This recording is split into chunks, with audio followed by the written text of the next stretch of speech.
Today is Thursday, Parashat Beshalach, and we're learning the portion of Ketuvim from Hok Leisrael for today.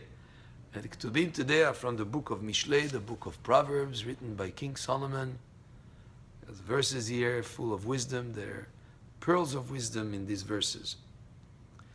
First verse, Evil yin'atz musar aviv.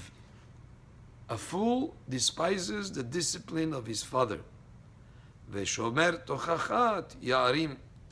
But a person who pays attention to reproof, who learns from the discipline of his father, such a person is a clever person.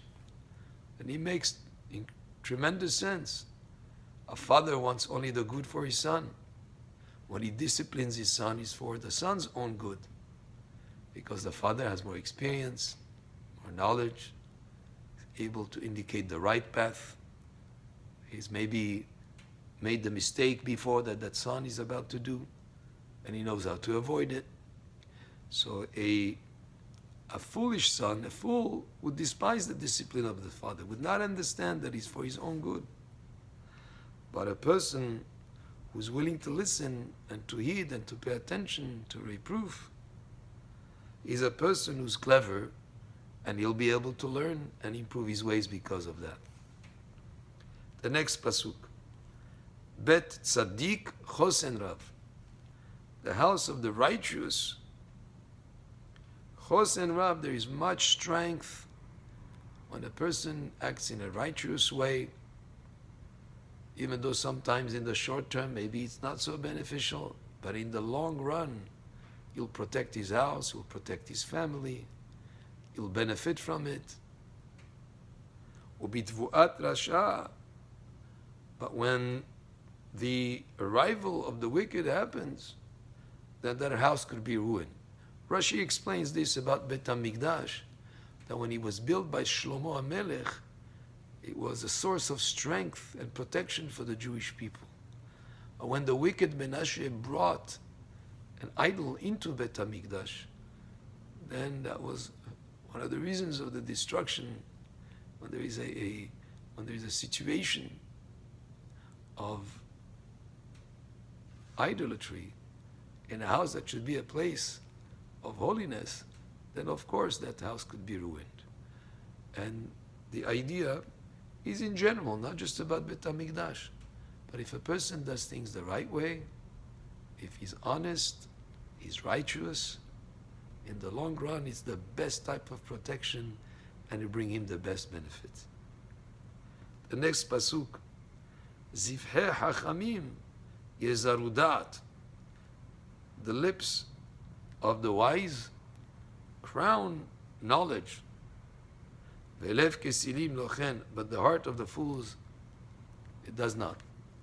So the lips of the wise crown knowledge. What we say, what we speak, the subject matter of our discussions, what we say is so important because our speech is a reflection in a big way of who we are and what we are about. I'm reminded of a story that is brought in the Gemara about lechem hapanim, which was the showbread that was something that was in Beit HaMikdash. There were 12 loaves of bread on the table, the golden table in Beit HaMikdash.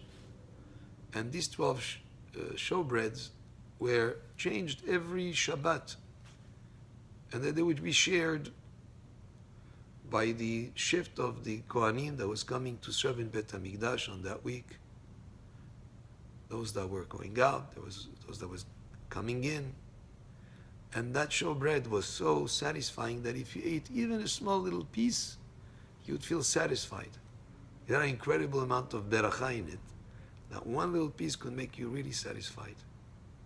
Showbread also had another miracle, that the same way it was put fresh when you took it out, a week later it still was fresh as it was when you first put it in a week earlier. But there was amongst the Kohanim who were eating from that showbread, one Kohen that ate a little piece, and in expressing himself, he said he ate a piece of that bread that was So small, he was as big as the tail of a lizard. When the other Kohanim heard this person expressing himself, describing such a holy bread as the showbread, with comparing it to the tail of a lizard, that's not a way to express yourself on such a thing. They looked into his lineage and they discovered that his lineage was flawed. In other words, he was no longer a Kohen, he was not a Kohen. Maybe his father or his grandfather got married to a divorcee, and as a Kohen, he's not allowed that the children then lose that title of being a Kohen. They become a Halal. So just for the way he expressed himself, they were able to understand there was something flawed about that person. So our speech is a big indication of who and what we are. So it says here, Sifteh Hachamim, the lips of the wise, Yezaru Da'at, crowned with knowledge. In other words, a wise person with his speech, it crowns him with knowledge, and it's an indication of the quality and the dimension that person is. In these weeks that we are careful about our speech and how we say and what we say, it's the period of the 6 weeks of Shovevim. It's also very meaningful that this Shabbat is going to be Shabbat Shirah, the Shabbat of song. This is when we take our ability to speak and raise it to the highest level of singing a praise to Hashem. When Moshe Rabbeinu and all of Am Yisrael sang a song of praise to Hashem when they came after the parting of the Red Sea.